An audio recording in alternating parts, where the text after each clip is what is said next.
Last time we left off the podcast, we were talking about Alexis finishing in 6th place at West Coast Classic. This time we're starting a podcast where she made the games. A little different this year. Let's go. Welcome back. I thought it was going to be next January by the time we got you on again. Yeah. A little sooner than I thought I'd be. She's like, first try. We're happier to talk about it this year. You know, when Chris and I ask Alexis to get on the podcast, she says no, but of course the wonderful Coach Adam, she's not allowed to say no to me. She can. you helped me get to the games. You don't do this, Fine, you're fired. I'll say yes. So it's Tuesday.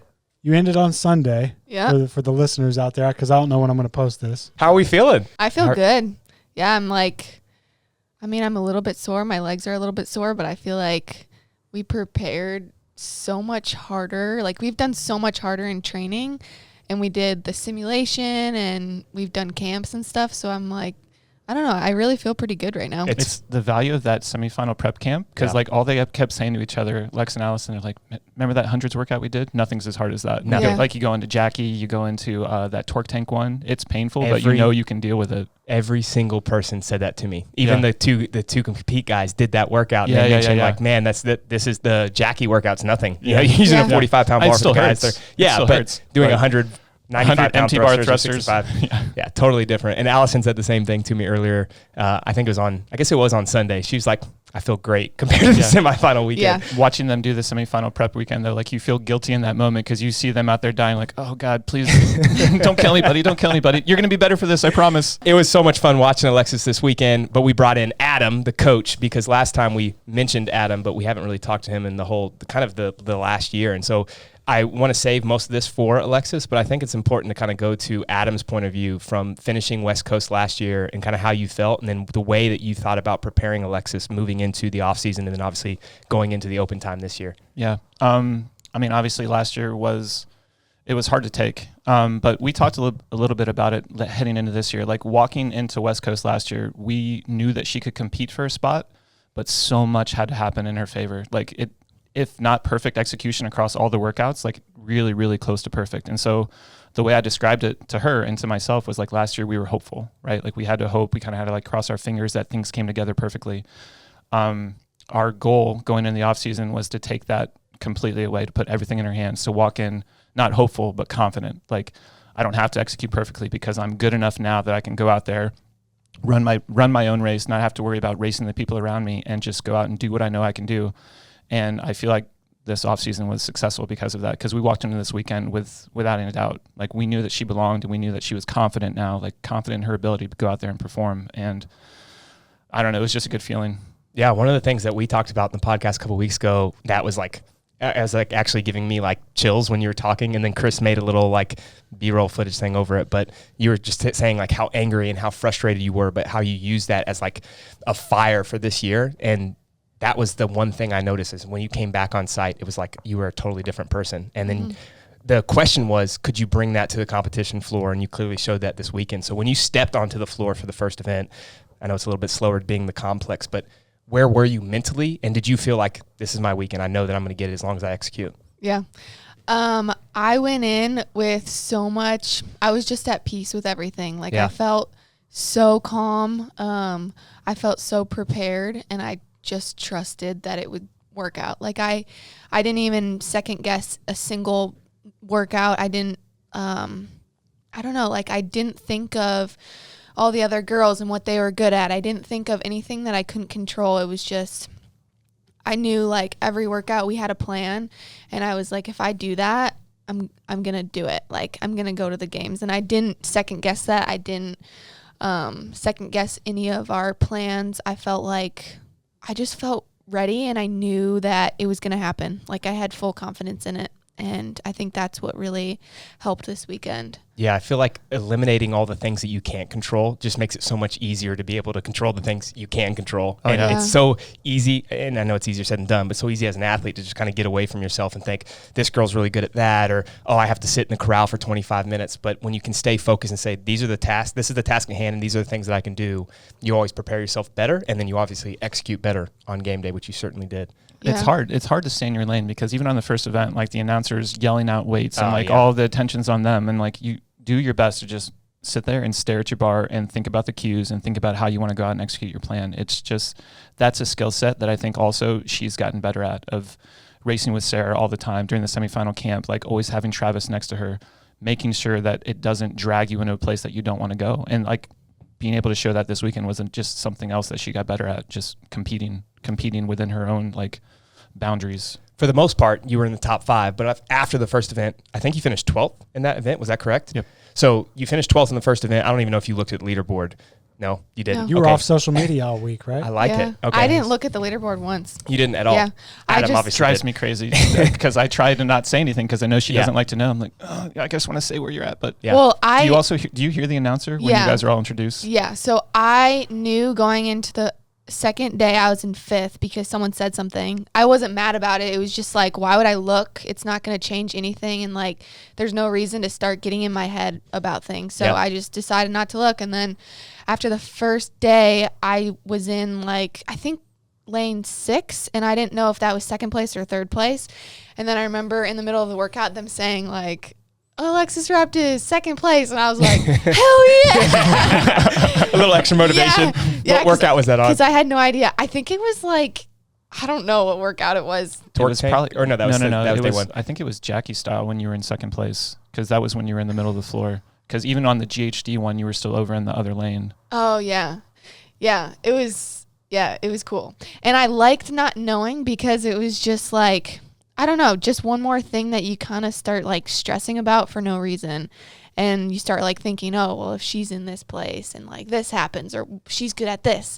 So I just kind of eliminated that. I was like, nope, I'm not going to even like I'm not going to like waste any energy thinking about it. So let's frame the weekend. Obviously, you didn't know where you're at, but Adam was following it closely as a good coach would to make sure he knows exactly what you need to do in each workout. Mm-hmm. What was your process, Adam, in making sure that she was prepared for each workout? So like kind of go through what you're telling her before the workouts, how she's warming up, and then like was there any advice before each of those workouts? Yeah, so there are still things that you have to take into account, context from the other competitors, right? So what we did for the first one, the lifting event, was Habdo and Ryan, who were out on the floor. I'm back in the warm-up area with Lex. They were tracking everybody's weights for us. We knew that we could get her somewhere close to 215, 220.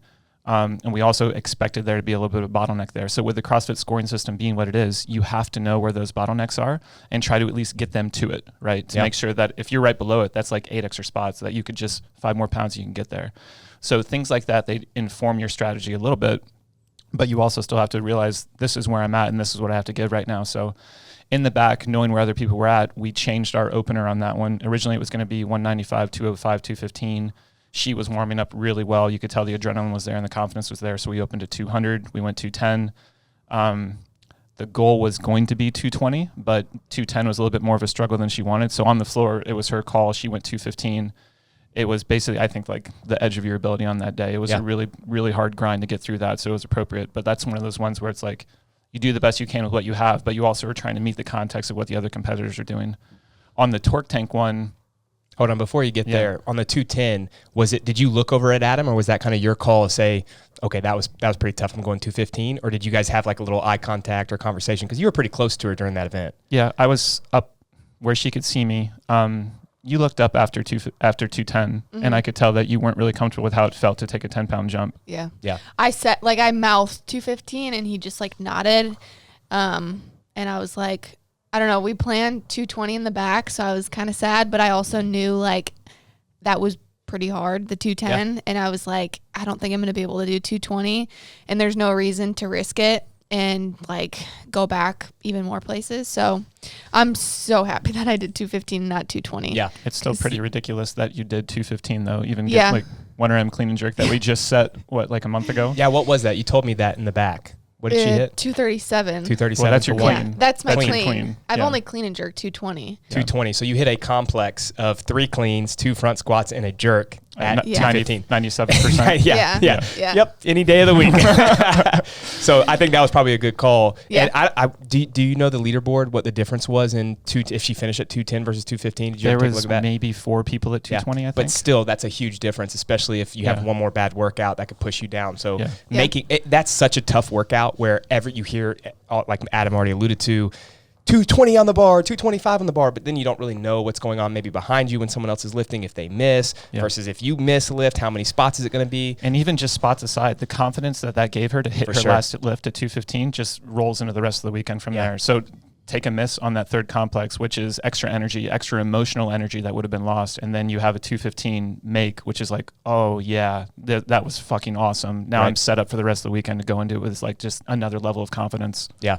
I love the idea of having other coaches. And that's, one of the reasons why we have so many people at semifinals tracking. So you're in the back helping Alexis warm up, talking to her about the game plan, but then you have other coaches out there, especially for those that are vying for game spots of like, this girl hit 205, this one hit 225, and then you can know exactly where she needs to be. It's a little bit different though on a complex because there is some inherent risk, especially as you get close to a max versus maybe the torque tank workout, a little bit different about this girl got off 30 cals in a minute and 45 seconds versus someone at 2:15. Well, who won? How did they pace? It's a little bit easier to dictate. Yeah. What was interesting about the torque tank one was I think that we all expected, you and I were even talking about it a little bit, that people were going to make a mistake on that one. Yeah. I think that they are expecting there to not be a ton of separation in the middle of that workout, and they're going to come out hot and try and hope to hang on. And I think that we ran through versions of it enough time in the week that we had to say, that's not the race. Right. That 30 and 30 torque 30 is not the race. And so we go into that with a game plan of being able to race torque 20 torque and be able to create the separation there. And she did a freaking amazing job of staying patient, even though you were probably in like 6th place when you got back to the bike for the 20. At least. It may have been even 7th and or just 8th. chased everybody down at that point. So that's another thing where it's like the skill of competing can only come from competing, from being out on the floor with people who are going to take risks, who are going to push you, who you're not completely sure if this is going to pay off or not, but you try and stay patient with your game plan.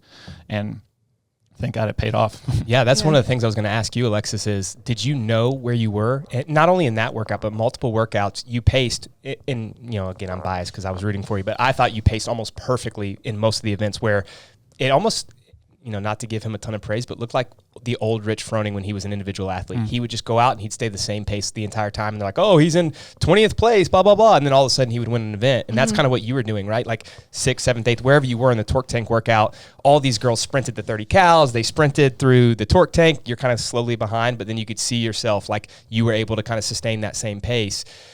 All of that to say, did you know where you were and were you okay with being in that place, or did you start to panic at any point? No, I was completely okay with it.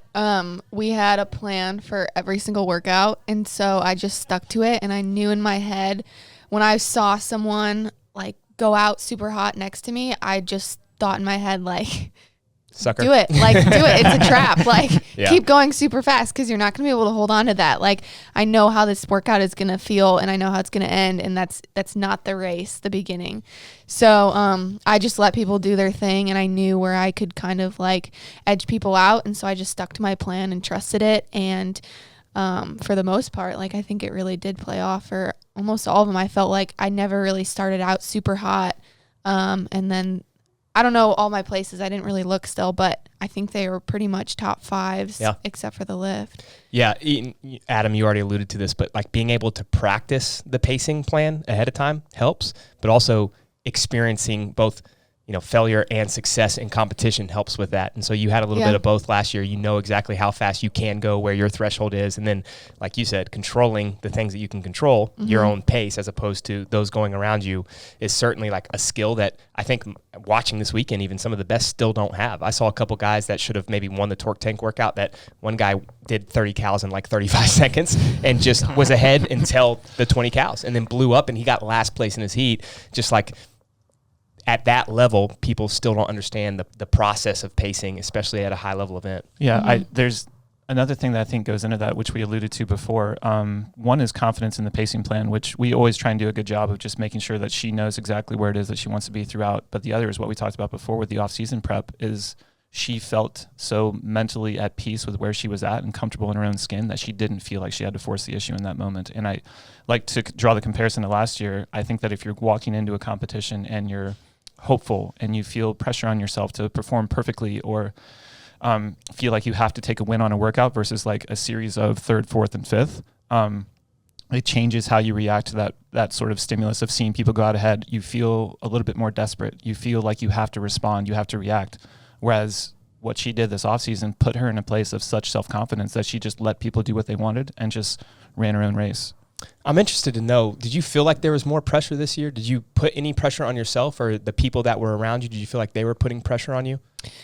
I mean, I put pressure on myself, but this weekend I didn't feel all the outside pressure because I I just I didn't think about it as I have to do really well in this or else I'm not going to the games. I didn't let my head go there. It was just take every single workout and think of it as a task and do exactly what Adam tells me to do in this workout. And I'm going to trust that that's exactly what I need to do in order to go to the games. So I didn't think about it oh my gosh, if one little, cause I got a lot of no reps in my wall balls. It wasn't I feel like last year I probably would have gotten a little bit emotional in the workout and thought, oh my gosh, this is my, I'm letting my games ticket slip out of my hands. And my mind was just so negative and it was just so impulsive. And this year it's just oh, a no rep, I'll just break here, no big deal. Calm, cool, stay, just relax and not let my mind think about the games. I didn't think about it like that. I just thought about every single workout individually, and then it wasn't until honestly after that last snatch we watched the video and I'm smiling and because I knew the whole weekend that I was going to qualify. I just had so much confidence in it, but I didn't think about making it or qualifying or the games. I didn't think about the games because I don't know. It's not even I didn't want to jinx it. It was just let's just wait until I do it and then let's celebrate then. But yeah, I don't know. My mind is just in a different spot this year, I guess. Yeah, I love that. So speaking of the wall ball workout, you did have some no reps. That was on a day 2. What was the thought in your head, Adam? You see her, she's in 5th place. You know that the workout's ahead. I assume you were thinking these are pretty good for her, especially the legless rope climb. You knew she's going to do well there. What were you thinking? And then legless was before that. Yeah, legless was 3, and then that one was 4. And honestly, walking into day 2, we were in 5th place, which I thought was a big win, knowing that the lift was day 1, because you could look at that roster of athletes and know that there's going to be a couple of lifts over 230. There was 2 245s, I think. Yeah. You knew there was going to be big lifts, and so you do what you can there and just try and keep the gap as close as you can. Workout 3 was there's risk inherent in that style of workout for any athlete. Now, one of the things that Lex and I have spent quite a bit of time on the off season has been legless rope climbs. It's not that she was bad at them. It's just that we know that it was going to be one of the gatekeeper workouts to get to the next level. At semifinals, you're going to get tested on legless rope climbs, and to be able to mitigate that risk as much as you can was always going to be the goal. So I forget how many sessions, she was doing double pull, legless rope climbs, strict pull-ups all the day long, hand over hand sled drags. We would do that maybe 2 or 3 times a week. Yeah. But to get out on that floor and be able to check off workout 3 was it was a huge weight off my shoulders, because it seemed like that was the last potential landmine over the course of the weekend. Not for her specifically, but for any athlete. To get through that, not having any missed reps, being able to get faster as you go. There was another one where she just let people do what they wanted to do in the first 5 rounds, and she chased them down in the last 5 rounds. But being able to check that one off the list and then move our way to 4, 5, and 6, it was all right, now we can have some fun with that. For sure. So it changed things a little bit. Being able to get that one done, she put up an awesome time, but getting that done, moving to 4, it was all right, now we're good. Yeah, now the fun begins. Yeah. With the legless workout, that's a tough one because you still had to go out hot. It wasn't like you were going slow, but you paced to your ability. Could you feel the other girls that were around you, or was it kind of you just stayed in your own lane the entire time? It's funny because me and Frank were literally talking about this yesterday. That was the one workout that I felt like I was in my tunnel vision the whole time. Yeah. And it's weird because I don't know, I kind of forgot because it's been a year since I have competed, but when I'm in training, I my brain just shuts off. I don't even know what happens. It's just you're just going dumb. I don't even know. Blackout. Sometimes she forgets the workout. Yeah. What's the rep scheme? And that's one thing that I noticed this weekend is there's so much to think about that it's hard to let your brain get there. Yeah. And that was the only workout that I felt like I was able to kind of get into that zone. And so I didn't even know what anyone was doing except for that one girl next to me. I did notice that she went out very, very hot. Very, very hot. Cole and Brander. She was flying. Yeah. And I was just thinking in my head, wow, if she can hold that, that'd be pretty cool. But I'm not going to do that. Yeah. That's not the plan. But everyone else, I didn't know where I was. I was just sticking to the plan. And I just knew like it came down to those last 2 or 3 legless rope climbs, and it was crazy because I was just waiting for it to like set into my arms, and it never did. Like it felt magical. Yeah, it was the pull never really got slow for you. No, it felt, every single one of them felt the same. Like it was. That's a good feeling. It was I've never had that before. The first one. I've never had that before either. But it was awesome because it was just like, wow, like I felt like I paced it literally perfectly. Yeah. Which was cool. I know we already said this, but it really is like that. This is like an educational piece for those that are listening. If you want to be a good athlete, you have to stay in your own lane with those and just know like I am trying to beat myself in this workout and no one else, because especially with something like a legless rope climb, a strict handstand push-up, anything where you could just like blow up and you're dead. If you try to chase someone that's better than you, you're never going to beat them. Instead, it's like, let me just maximize my own potential. And then if someone fails, like you saw, the person next to you ended up failing the last rope climb, which was awful for her, but it wouldn't have mattered. If you chased her, maybe you would have done the same thing. But instead you said, this is my potential. I'm going to hit whatever it was, 4 minutes in that workout, which is like insanely fast. But if that's your max potential, other people will fall off. And if they beat you, good for them. You know what I mean? Like that, there's no other way to go about that workout. So for those watching, make sure you learn that. When you were doing the workout, when you got to that last round, could you feel the couple girls? You passed, I think, 2 or 3 on that last round. Did you know that she failed, or were you just still in your own lane? I did see her fail, but I had no idea where anyone else was. Yeah. It was what were you thinking at that time? I knew she had that last one. Yeah. Like seeing what I remember watching number 7 and number 8 in practice, and like she had already started to take a couple more pulls on those. And so the gauge that I gave her in the back was like, if you lose that, so she does 4 short pulls and then 1 legless, like the straight arm kip in the last one. I said, if you add 1 step to that, you need to take 10, 15, 20 more seconds before you do your next one. Right. That happened around rep 8 in practice. And then 7 and 8, they were the same, if not faster than like 1 through 6. And I was like, oh, she's good. Yeah, she's good. Yeah, I was intently watching the people that were ahead of you, and you could see that they did that. And that's kind of like the telltale sign of when someone's about to blow up. 1 extra step on the rope. Exactly. Yeah. And then it's usually not that one though, right? It's the following round that gets you. If you force that one after the one that took too many extra reps, you're setting yourself up for failure. And so that last round for those, maybe Chris, you could play some B-roll over this if you have any of that footage. Look into it.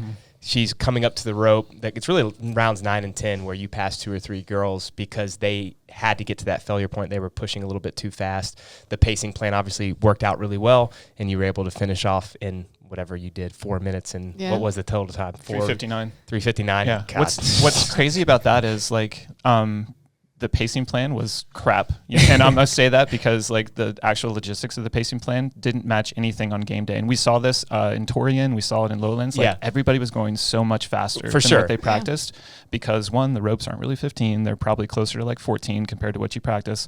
The run is shorter and everybody's so fired up. And so the pacing plan of like, all right, we're going to do 1 rep every 20 seconds or so.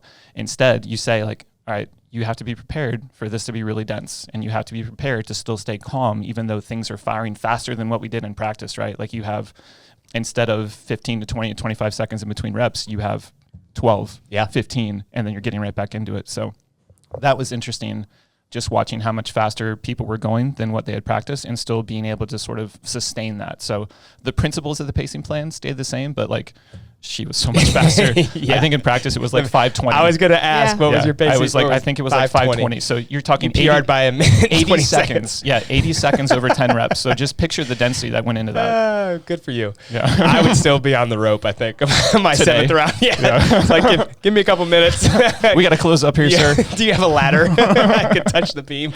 All right, so we go into workout 4, which is the wall ball, ski erg, wall ball, GHD, handstand, all the fun stuff. In the middle of that workout, you mentioned this already, but not a ton, but you got a few no reps.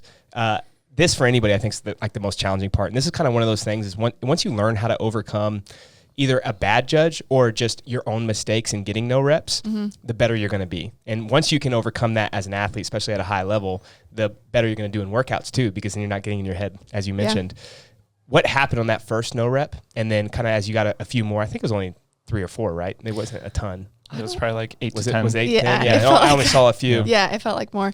I mean, it wasn't his fault at all. It was really difficult because the line, like you couldn't touch any part of the line. Yeah. And so even though the ball was above the line, if it touched like it just at the very bottom of the ball, he called it as a no rep.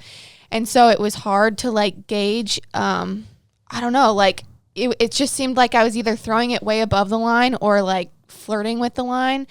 And I don't know. It wasn't his fault. Like, I wanted to say sorry. I was like, man, I am trying. I promise. I am going as hard as I can. Yeah, I am not trying to like ride this line. But yeah, like the plexiglass and the white, like it was just kind of difficult to for sure to aim. But I don't know. It's like a learning lesson. It's probably smart now to just. Do you think the plexiglass is disorienting a little bit? I mean, yeah, maybe a little bit. I heard a few girls say that it was challenging. At least you Yeah. weren't the one that hit the bottom of it and it came back down.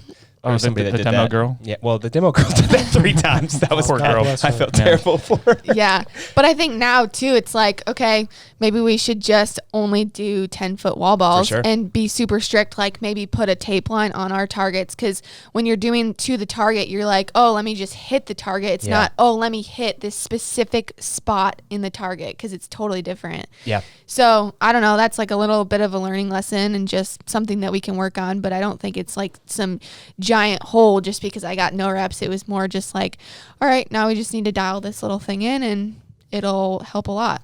Well, those are the things as a coach that Yeah. he's taking down. We talked about it in the back after that workout. 100 Adam per day, said- 20 pounds, 20 pounds to 11 feet. But Adam really did say that you're going to do wall balls 20 Yeah. pounds to 10 feet and make sure that you're hitting a specific target over Yeah. a line. And that makes sense, right? Like those are the little things too. That's like, maybe you're not even building your quote unquote capacity on a certain thing, but it's just like refining the skill of knowing how to hit that same target over a line every single time. Or the plexiglass being see-through that may be challenging for some people to practice something like that instead of a black target that we have out there or a wall, whatever it may be. Mm-hmm. So what is your plan when you see stuff like that? Are you just like taking the notes in the back and then kind of putting them in your memory bank? Yeah, what's interesting about it is I feel like it's one of the only ways in the sport that they test their accuracy component. And she's gotten so much better at wall balls, the speed of the reps, the capacity to hold bigger sets, like it's all gotten better, but that's different. Like we asked the people, can we have one of those plexiglass targets? Like, are you guys shipping those back to Rogue? And of course they're shipping them back to Rogue. Old John can make one though. Yeah, well, he's the one that asked me to ask. So yeah, I think those are the little things that you'll learn. Or That's like what, even the way that the ropes are hung, the way that the rings, I heard a couple girls in the back complain about the way that the rings felt. They were like, I'm swinging a little too much because they're used to maybe longer rings, shorter rings, rings with chains, rings that are hung by ropes or whatever. Yeah. Even the width of them. The width of them changes if you go gym to gym. Yeah. So practicing those things or learning, from the competition and saying, okay, I'm going to take this home with me and then start practicing that, I think makes sense. Yeah.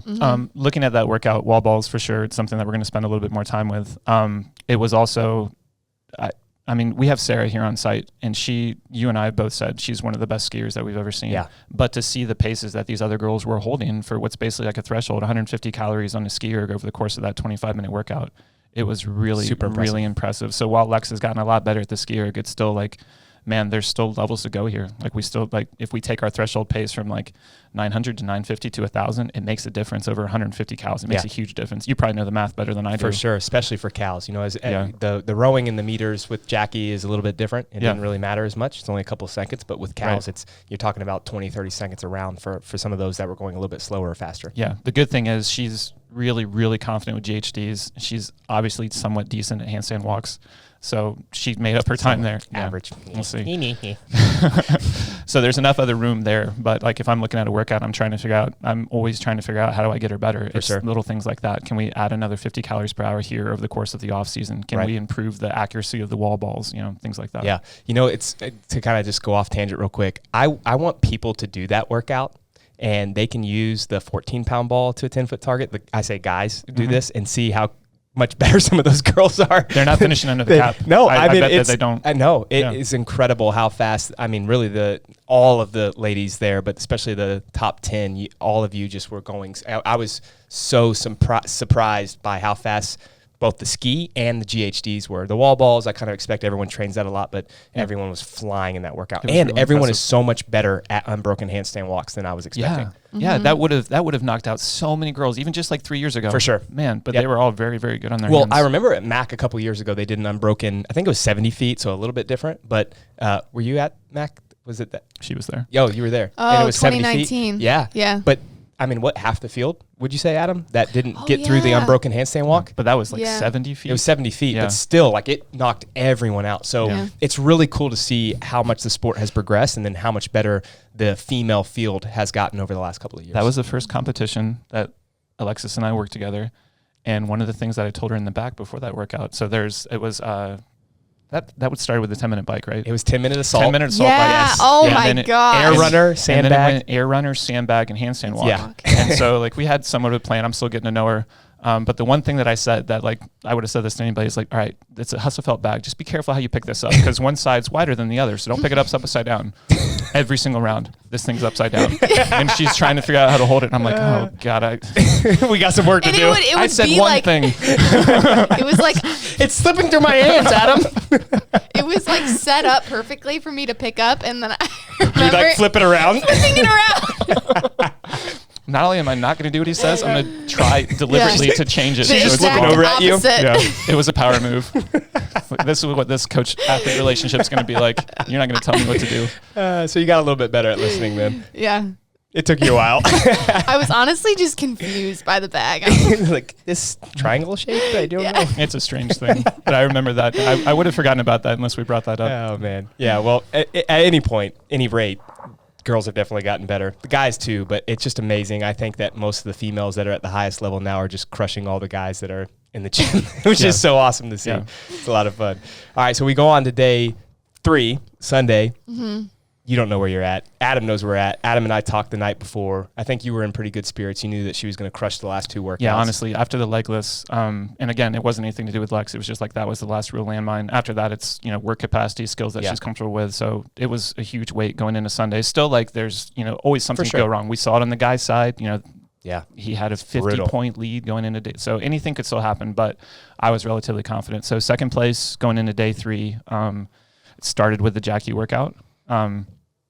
The strategy for that one was still it was open to interpretation a little bit. Like we had thought that maybe a break on the empty bar thruster is going to help her be able to push the sets on the chest bar. She ended up going unbroken, which I don't think cost her very much. I know that she was tired in the middle, but she still held mostly 15s. I think the last one went 8-7, right? Yeah. Yeah, so 15, 15, 15, 8-7.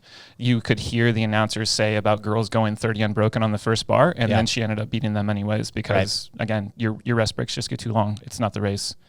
And then what we talked about earlier with the difference between cals and meters, right? So last 1,000 meters on the rower, like if you get on that, even just like 8 to 10 seconds before somebody else, try and picture going 10 seconds faster on a 1K row. no chance. It's impossible. You got to sell it's your impossible. soul. So like you try and tell her beforehand, if you get on 8 seconds after somebody, do not sell your soul on the first 500 meters trying to catch them because you're going to burn out and then other people are going to catch you as a result. Or if you get on before somebody and the announcer is saying like, oh, we got a race like 8 seconds before. It's like, no, you stay calm, you hold your pace and you go through it.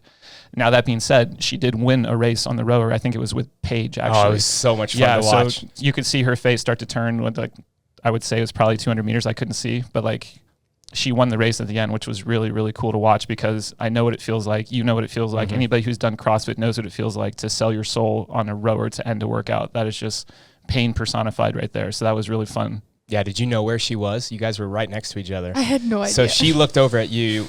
She was watching. She was watching her monitor. She kept leaning over. I'm gonna mess up the mic. She kept leaning over and looking at yours, and then Yeah. pulling a little bit faster, and then she'd slow down. She'd look at yours, pull a little bit faster. So I mean, it was a great race. It was an awesome race, and obviously, when you got off, you knew she was getting off because you jumped with your feet in front, like a diving or sliding into a home plate. Yeah. No, I thought. Well, I didn't know that she was so close to me. I saw someone on my right, and I don't know who it was. That was Christine on your right. Yeah. She was just a little bit ahead of you. And it was real close too. I think that she was only a couple of seconds ahead of you. But then you and Paige were the real race. And I don't know, like the announcer wasn't saying both of them right next to each other, but you could tell it was close. Yeah. I mean, it was like less than a second. Yeah. It was milliseconds. It was crazy. I was trying to yell.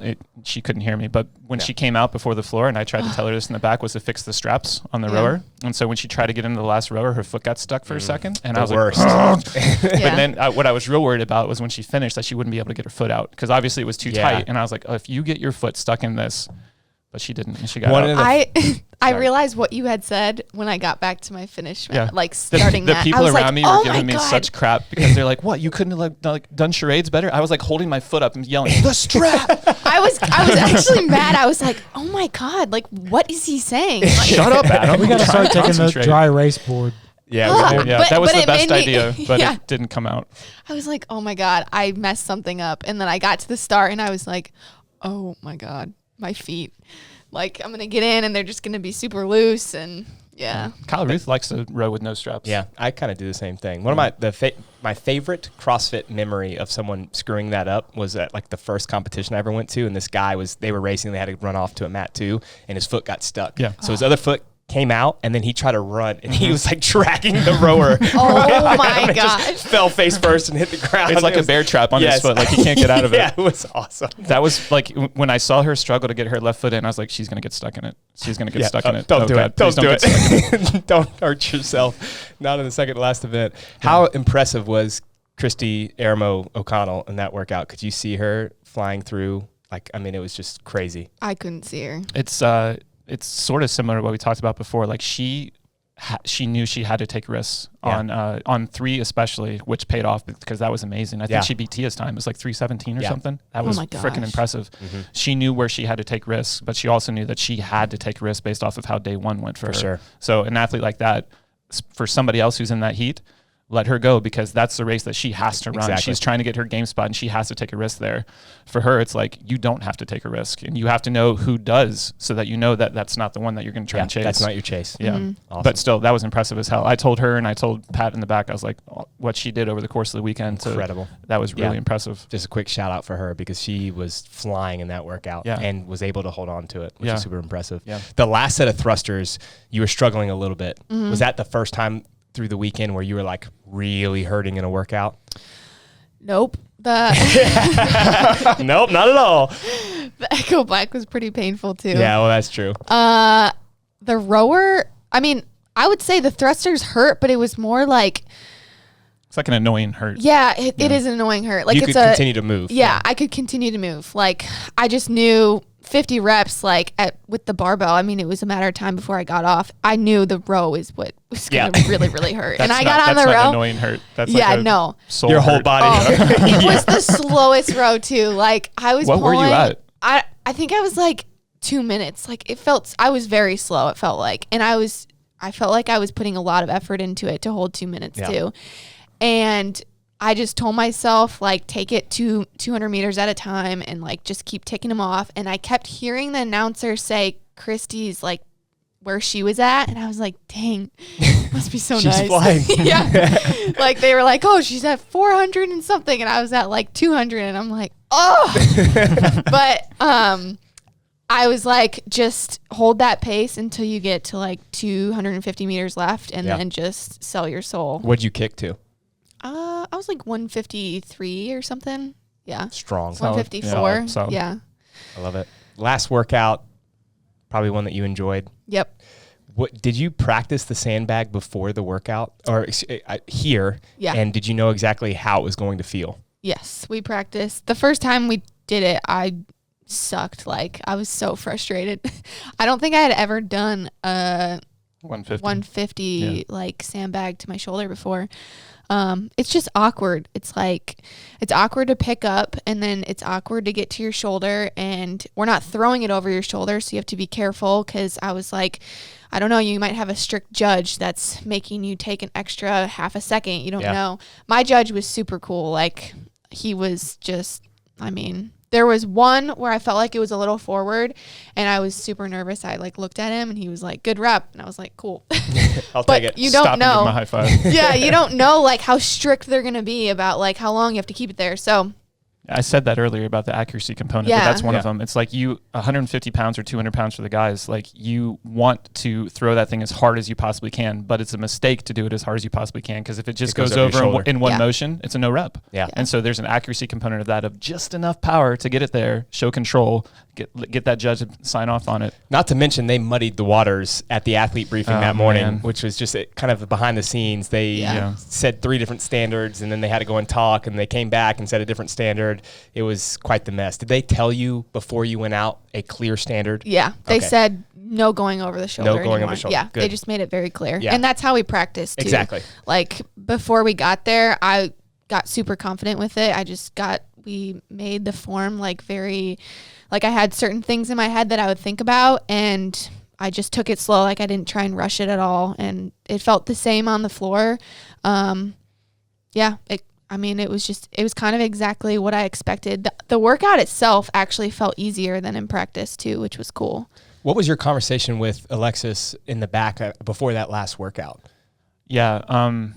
It's one of those ones where I almost wanted to tell her what the standings were, because I knew that we didn't have to push that one. And honestly, like, in the back, like, she was like, you could tell that she was tired. You could tell that, she was still hot from the other one. The turnaround wasn't great. There was like just enough time to cool back down, and then you had to warm back up. And so in my head, the context that I'm trying to bring is like the course of the whole weekend. Like it's wearing like 5 events in, this is the last one. There's some heavy movements in there. There's some complexity in there. Like, I'm trying to make sure that she knows that she doesn't have to push full throttle on this. That any athlete, you can't go all out on 6 workouts over the course of the weekend. You just can't do it.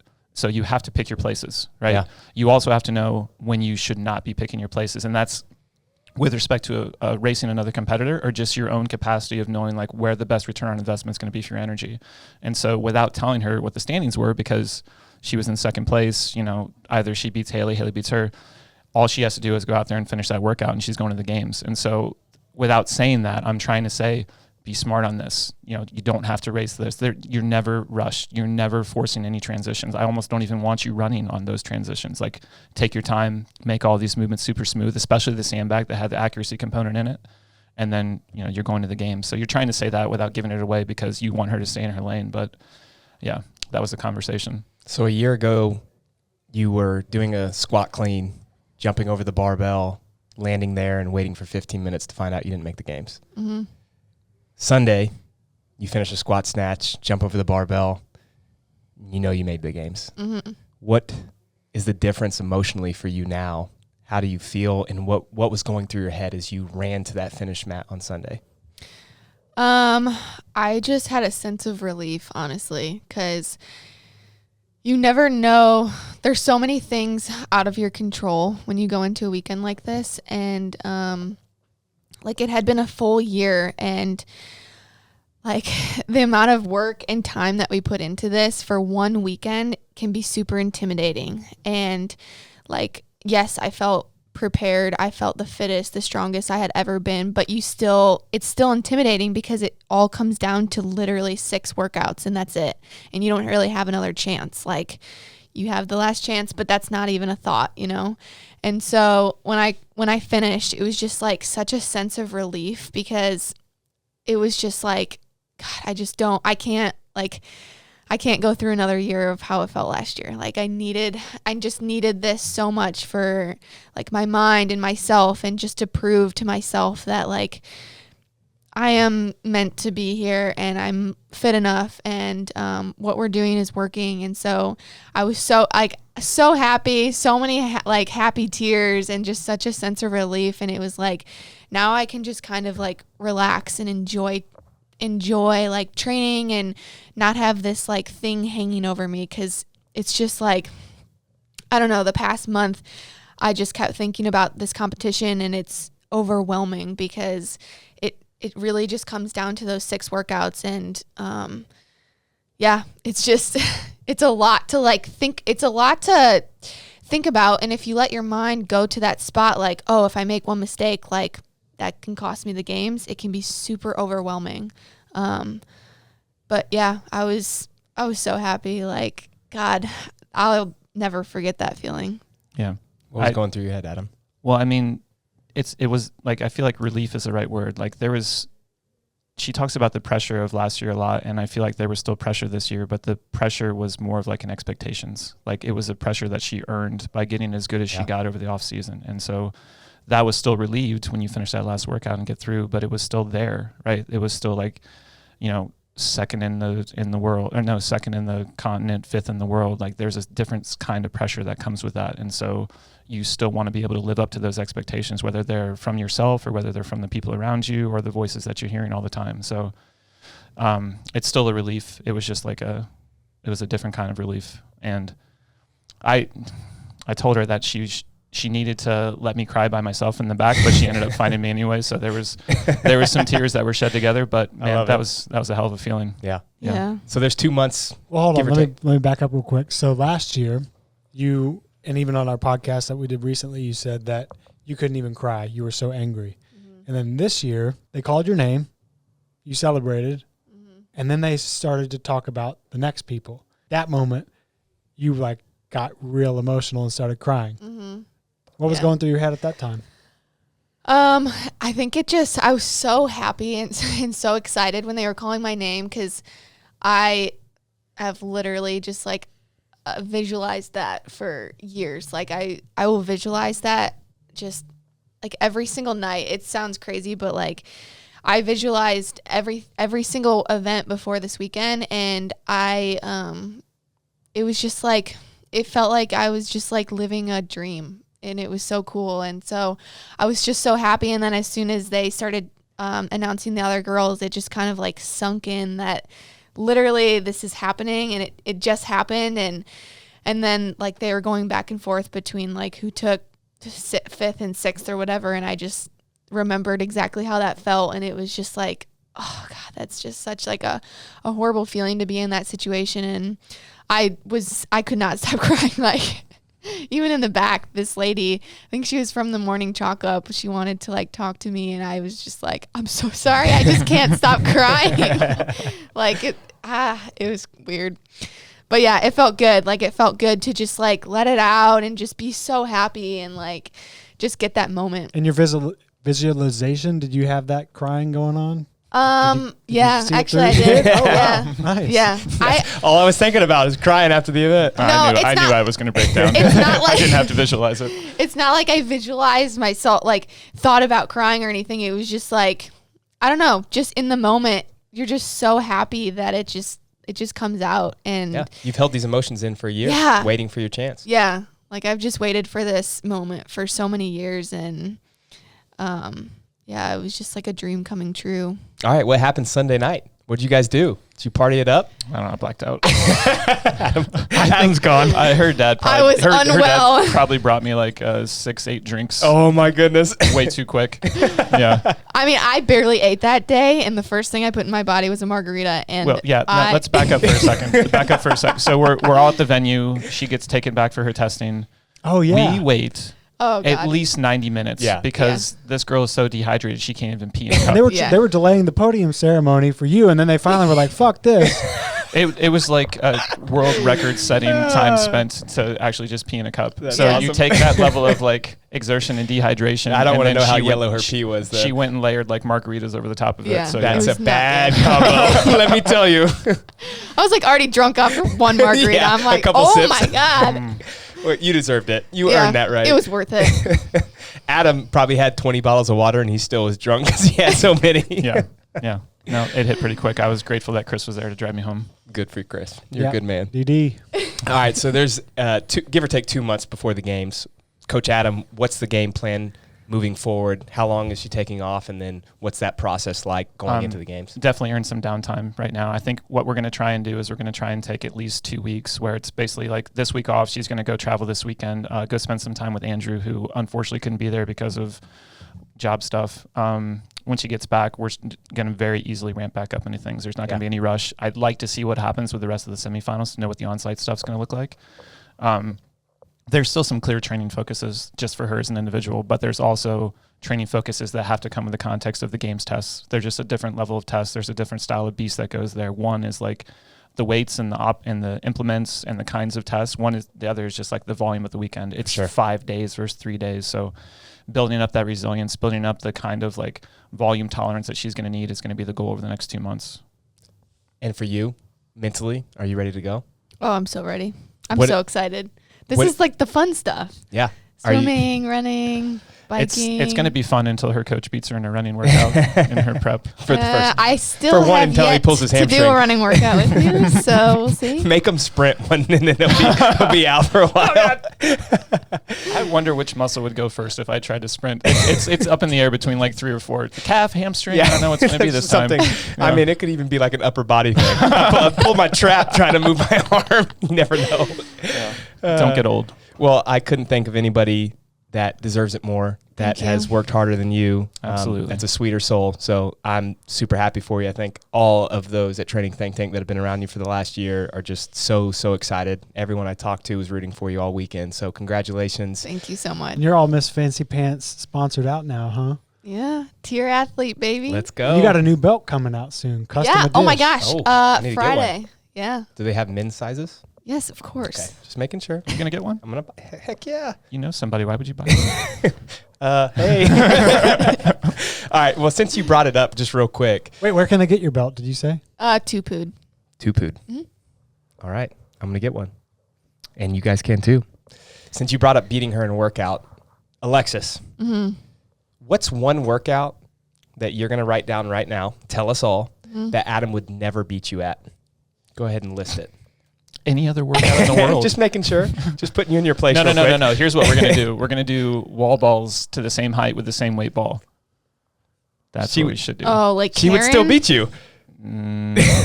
She definitely Like what's a mixed with 20-pound ball to a 10-foot target. Yeah. Yes.